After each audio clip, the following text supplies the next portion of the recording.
போல் அருமையானவர்களே, பரிசுத்த ஆவியின் அபிஷேகத்தில் நான் வளர கர்த்தர் நமக்கு உதவி செய்வாராக. இரண்டாவதாக, நான் வளர எனக்கு எது உதவி செய்யும்? பேதுரு எழுதின முதல் நிருபம் 2ஆம் அதிகாரத்தின் 3ஆம் வசனத்தை நாம் வாசிப்போம். 1 பேதுரு 2ஆம் அதிகாரம் 3. நீங்கள் வளரும்படி புதிதாய் பிறந்த குழந்தையை போல களங்கமில்லாத ஞானப்பாலின் மேல் வாஞ்சையா இருங்கள். எதிலே வாஞ்சையா இருக்கணும்? திருவசனத்தின் மேல. ஏன்? அந்த வசனம் இப்படி ஆரம்பிக்கிறது, நீங்கள் வளரும்படி. முதலாவதாக நான் வளர பரிசுத்த ஆவியானவர் எனக்கு உதவி செய்கிறார். இரண்டாவதாக நான் வளர திருவசனம் எனக்கு உதவி செய்கிறது.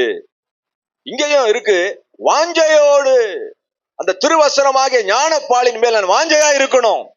அப்பதான் அந்த வசனம் என்னை வளர செய்யும். அதோட பரிசுத்தமுள்ள நாம மகிமைப்படுவதாக. அருமையானவர்களே, இந்த வேதம் ரொம்ப ஈஸியா நம்ம கையில கிடைச்சிடுச்சு. 250 கொடுத்தா புத்தகத்தை வாங்கிடுறோம். ஆனா இந்த வேதம் நம்ம கையில கிடைக்கிறதுக்கு நூற்றுக்கணக்கான பேர் ரத்தம் சிந்தி இருக்கிறார்கள். நூற்றுக்கணக்கான பேர் ரத்த சாட்சியை மறித்து இருக்கிறார்கள். இந்திய தேசத்தில் பிறக்காத ஒரு மனுஷன், ஜெர்மனியில பிறந்த மனுஷன் இந்தியாவின் மேல் அதிகமாய் பாரம் கொண்டு வந்து தமிழை கற்றுக்கொண்டு தமிழில டிரான்ஸ்லேட் பண்ணி இந்த வேதத்தை நமக்கு எழுதி கொடுத்து மறித்து இருக்கிறான். அருமையானவர்களே, ஏன் தெரியுமா? இந்த வேதம் பொய் சொல்லவே சொல்லாது. அது தான் செய்ய வேண்டிய காரியத்தை நிச்சயம் செய்யத்தான் செய்யும். நேற்றும் இன்றும் என்றும் மாறாத இந்த வேத வசனம்.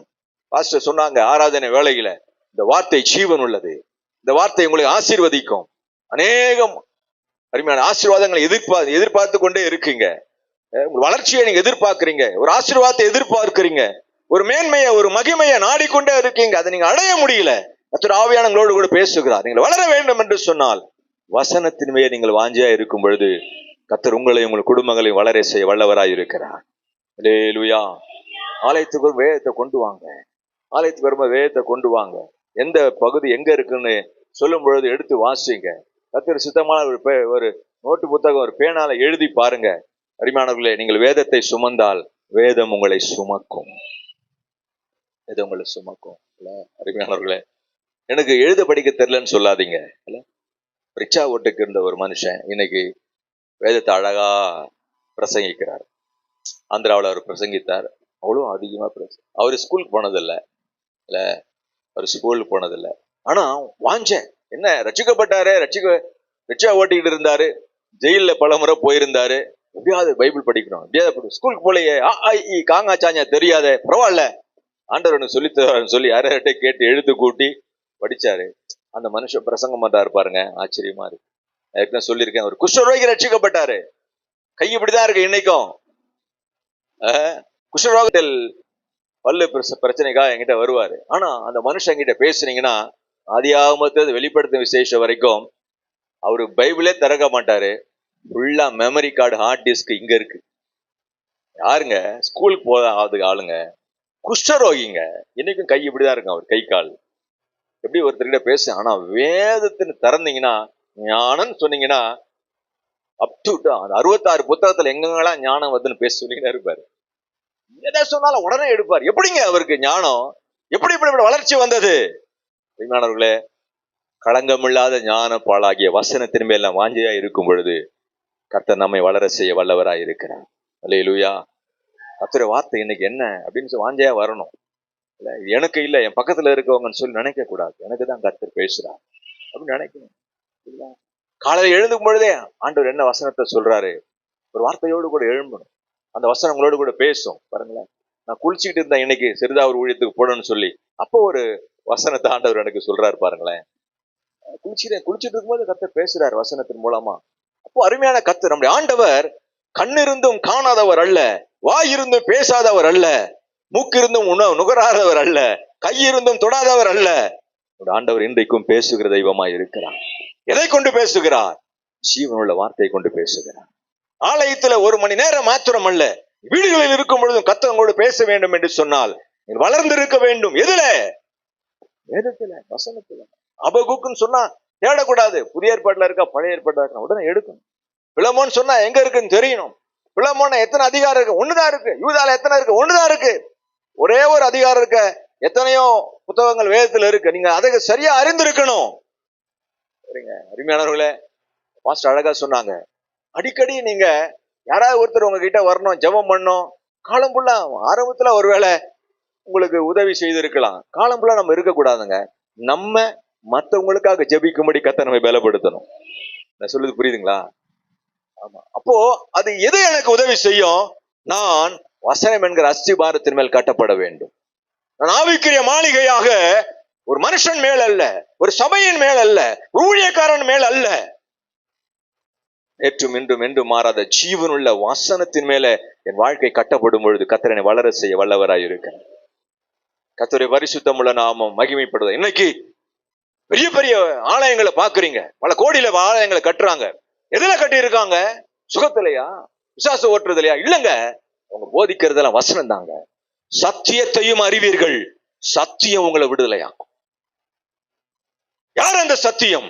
நானே வழியும், இயேசுவே அந்த சத்தியமாக இருக்கிறார். இயேசு எனக்கு இருக்கிறாரு. ஆனா அவர் எழுதி கொடுத்த வார்த்தை இன்னும் அதிகமாக கிரியை செய்து கொண்டே இருக்கிறது. அல்லேலூயா. நான் வளர முதலாவதாக பரிசுத்த ஆவி எனக்கு உதவி செய்கிறார். இரண்டாவதாக நான் வளர வசனம், வசனம் ரொம்ப ரொம்ப முக்கியங்க. இந்த ஆலயத்துல பைபிள் ஸ்டடி நடக்குதுமோ எனக்கு ரொம்ப சந்தோஷமா இருக்கு. பெரிய பெரிய ஆலயங்கள்ல பைபிள் ஸ்டடி கிடையாதுங்க. எப்படி விசுவாசி வளருவான்? இல்ல எப்படி விசுவாசி கஷ்ட நஷ்டத்துல உணர்வான்? பைபிள் ஸ்டடியே இல்லையே, இல்லையே, அஸ்திபாரமே இல்லாம இருக்க. இல்ல தயவுசெய்து இந்த வேத பாட பைபிள் ஸ்டடி நீங்க யூஸ் பண்ணிக்கோங்க. வாஞ்சியோடு வாங்க. ஒருவேளை புரியலனா கூட வந்து உட்காருங்க. கர்த்தர் உங்கள் வாழ்க்கையில ஒரு பெரிய வளர்ச்சியை தர வல்லவராய் இருக்கிறார். அல்லேலூயா. நான் பல இடங்களிலே பிரசங்கிக்கிறேன், பல ஆராதனைகளை என்ன கூப்பிடுறாங்க, என்னால போக முடியல. ஞாயிற்றுக்கிழமையில 2 செகண்ட் வீக் மட்டும் தான் 2 ஒரே ஒரு ஆராதனை. மற்ற எல்லா வாரங்களில் 2-3 ஆராதனைகளான சபைகளை பேசுறேன். எதற்காக நினைக்கிறாங்க தெரியுமா? ஒன்னே இல்லை, வசனம், வார்த்தைக்காக தான் கூப்பிடுறாங்க. ஐயா வாங்கய்யா, வார்த்தை உங்களுக்கு வேணையான்னு சொல்றாங்க. பெருமைக்காக கர்த்தரை மன்னிக்கணும். கவனிங்க, நானு பேய் ஓட்டுறதுல எனக்கு தெரியாது. அப்கோர்ஸ் ஜெபம் பண்ணும்போது பேய் ஓடுது. சுகம் எனக்கு தெரியாது. அப்கோர்ஸ் ஜெபம் பண்ணும்போது சுகம் ஆகுது, இல்லைன்னு சொல்லல. நான் அதை முக்கியப்படுத்துறது இல்ல, வசனத்தை நாங்க பிரசங்கிக்கிறோம். அருமையானவர்களே, ஒருத்தன் பீச் ஓரமா பிச்சை எடுத்துக்கிட்டே இருந்தானா. அப்போ அந்த மீன் பிடிச்சி வரவங்களாம் அவனுக்கு அந்த வலையில இருக்கிற கொஞ்சம் கொஞ்சம் மீனை தருவாங்க இல்லைங்களா. அப்போ ஒருத்தன் சொன்னானா, டெய்லி நம்ம பிச்சை போடுறான் மீன், இவனுக்கு என்ன சொல்லி தந்தா நல்லா இருக்கும்? இவனுக்கு மீன் பிடிக்கிறதுக்கு என்ன செய்வான்? சொல்லி கொடுத்தா இவன் என்ன ஆயிடுவான்? இவன் சொந்த காலில் நின்றுவான். அப்போ கொஞ்சம் கஷ்டம்தான் போட்ல போறது, கொஞ்சம் கஷ்டம்தான் படகு ஓட்டுறது, கொஞ்சம் கஷ்டம்தான் காத்து மழையில, கொஞ்சம் கஷ்டம்தான் பசியோடு தான் இருக்கணும், கொஞ்சம் கஷ்டம்தான். ஆனா பிச்சை எடுத்துக்கொண்டு அவனுக்கு மீன் பிடிக்கிற வேலையை கத்து கொடுத்துட்டாங்க. இன்னைக்கு அவன் பெரிய லட்சாதிபதியா இருக்கிறான், அநேகருக்கு உதவியா இருக்கிறான். அது போலதான் ஆவிக்குரிய வாழ்க்கையும் கூட. ஆவிக்கு ஆரம்பத்துல யாராவது ஏதாவது வார்த்தை சொல்லுவாங்களா, நம்ம தேடிக்கிட்டு இருப்போம். இந்த வார்த்தை பிச்சைன்ற வார்த்தை நான் மன்னிக்கணும், கர்த்தர் எனக்கு மற்றவங்க உதவி செய்வாங்களா என்று சொல்லி நாம் மற்றவங்க உதவியை பார்த்துக்கிட்டு இருப்போம். ஆனா அப்படி இல்லைங்க, நீங்கள் மற்றவர்களுக்கு உதவி செய்ய வேண்டும் என்று கர்த்தர் விரும்புகிறார். எதிர உங்களுக்கு உதவி செய்யும்? வசனத்துல நீங்க நிரம்பி இருக்கும் பொழுது. எந்த ஒரு மனுஷன் பேசினாலும் தைரியமா இருக்கணும். இல்ல இல்ல இந்த வசனம் தப்பு. இயேசுநாதர்கிட்ட பிசாசு வந்தான் பாருங்களேன், இந்த கல்லுகள் அப்பமாகும்படி. என்ன பாருங்க, திருநெல்வேலிக்கு அல்வா கொடுத்தான் பாருங்களேன். அவரு இயேசுநாதர் ஏமாத்தான் வந்தான். அவரு போட்டாரு ஒரு போடு. என்னன்னு, மனுஷன் அப்பத்தினால் மாத்திரம்ல மூஞ்சியே மாறிச்சு பாருங்க. இஞ்சி தோண குரங்கு மாதிரி ஆயிருப்பான்னு நினைக்கிறேன். உடனே விட்டானா, உடனே அவரு போய் உப்பரிக்கு பெரிய மேல மேல நிறுத்தி குதி கீழே குதி. யாரு உன்னை தாங்குவா? வசனத்து மூலமா பேசுறாங்க. அவன் மறுபடியும் அவர் என்ன சொன்னாரு? தேவனாய கர்த்தரை பரீட்சை சொன்னாரா இல்லையா? அவரும் வசனத்தை வச்சுதான் அடிச்சாரு. அப்போ வசனம் தெரியலன்னா நீங்க என்ன செய்வீங்க? அதுதான் அவன் சொல்றதுதான் வசனம் போல இருக்குது, கல் அப்பமாகும்படி. இல்ல இல்ல, ரொம்ப ஜாக்கிரதையா இருக்கணும். கிரிக்கெட் ஆடுறீங்க, பால் வருது, பேட்ல அடிக்கிறீங்களா இல்லையா? அப்படியே விட்டுறது இல்ல, அடிக்கிறோமே, 4-ஆ 6-ஆ எப்பயாவது அடிக்கிறது தானே செய்யறோம். அப்போ அடிக்கிறதுக்கு பலன் தானே. அது போல நமக்கு விரோதமா வருகிறதான பிசாசனுடைய தந்திரங்களை அடிக்கணும்னா வசனத்தை தெரிஞ்சிருக்கும். வசனத்தை தெரிஞ்சுக்கணும், தைரியமா இருக்கணும். கிட்ட ஒருத்தவங்க கூட வரமாட்டான். உங்ககிட்ட வசனம் மட்டும் இருந்ததுன்னா, வசனத்துல நல்லா ஊறி இருந்தீங்கன்னா எந்த பிசாசோ எதுவுமே வர. அனுபவத்தோடு கூட சொல்றேன், கர்த்தர் நல்ல 3வது குறிப்புக்கு போறேன். குளிக்கும் போது கர்த்தர் எனக்கு சொன்ன காலையில 3வது, மகனே நீயும் உன் ஜனமும் வளரணும்னா மிக முக்கியமானது ஒண்ணு, 92ஆம் சங்கீதத்தின் 12ஆம் வசனத்தை கர்த்தர் இன்றைக்கு காலையில நான் குளித்துக் கொண்டிருக்கும் போது வளருவான் வளருவான் சொல்லி இங்க சங்கீதக்காரன் எழுதியிருக்கிறான். யார் வளருவான்? முதல்ல நீதிமானா இருக்கிறவன், நீதிமாட்டியா இருக்கிறவங்க தான் வளருவாங்களாம். முதலாவதாக பரிசுத்தாவின் அபிஷேகத்தை பெற்றவங்க வளருவாங்க. இரண்டாவது வசனத்தின் மேல் வாஞ்சியா இருக்கிறவங்க வளருவாங்க. மூணாவது நீதிமானாய் நீதிமாட்டியா இருக்கிறவர்கள் வளருவார்கள். நீதிமானா எப்படி மாற முடியும்? இயேசு கிறிஸ்துவின் ரத்தம் நம்மை நீதிமானாய் நீதிமாட்டியா மாறி இருக்கிறது. பல நீதிமான்ருக்கு நிறைய காரியம் இருக்கு, அதுக்குள்ள போல நேரம் இல்லை பாருங்க. ஒன்னே ஒண்ணு நான் சொல்ல விரும்புகிறேன். நீங்கள் நீதிமானா நீதிமாட்டியா இல்லைன்றதை அந்த வசனமே சொல்லிடும். எல்லாம் திருப்புங்க. மத்தேயு எழுதின சுவிசேஷம் 1ஆம் அதிகாரம் 19ஆம் வசனம் நினைக்கிறேன். அங்க நீதிமான்னா யாருன்னு எழுதி வச்சிருக்கு.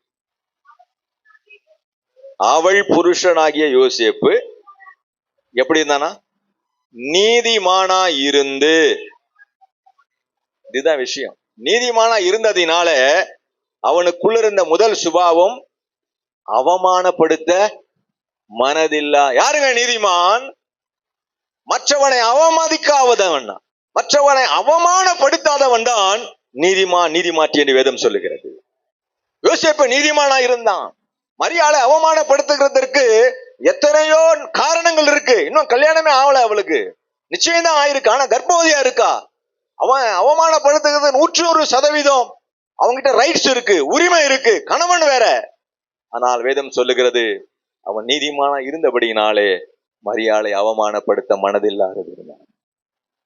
உங்ககிட்ட ரைட்ஸ் இருக்கலாம், உங்ககிட்ட நியாயம் இருக்கலாம், ஆனாலும் யோசேப்பா நீ, யோசேப்பின் ஆவி உனக்கு இருக்கா அப்படின்னா அருமையானவர்களே, கர்த்தர் பார்த்துக்கிட்டோன்னு சொல்லி மற்ற யாரையும் புண்படுத்தாதபடி, மற்றவர்களை யாரையும் வேதனைப்படுத்தாது இருக்கும் பொழுது பரலோகம் நம்மை நீதிமானாய் நீதிமாட்டியாய் பார்க்கிறது. அந்த நீதிமான் தான், அந்த நீதிமாட்டி தான் லீபனோனை போல, பனையை போல வளருவார்கள்.